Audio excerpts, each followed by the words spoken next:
সফলতা হওয়ার সিক্রেট কাহিনী অর্থাৎ গোপন কাহিনী। আসসালামু আলাইকুম, কেমন আছেন সবাই? আশা করি সবাই ভালো আছেন। আলহামদুলিল্লাহ, আমিও ভালো আছি।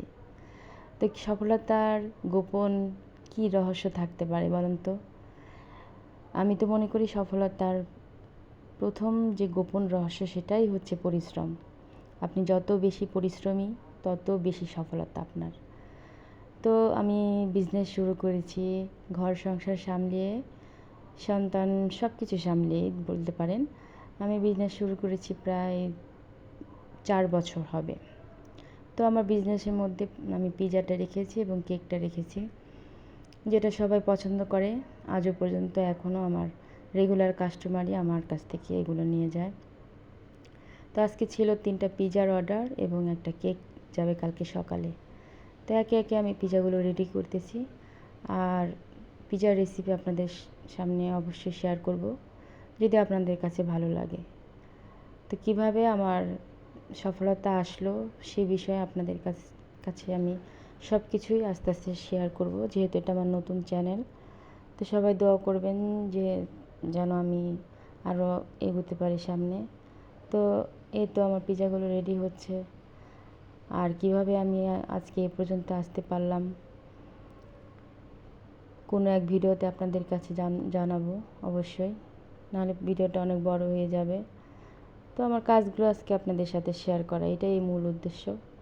প্রচুর পরিশ্রম করতে হবে, প্রচুর পরিশ্রম না করলে আপনি কোনো দিনই সফলতার মুখ দেখতে পারবেন না। তো পিজার মধ্যে সন্ধ্যার সময় নিয়ে যাবে একটা পিজা, আর রাত 8:30 বাজে নিবে 2টা পিজা। তো এই একটা একটা করে আমি ওভেনে দিয়ে দিলাম।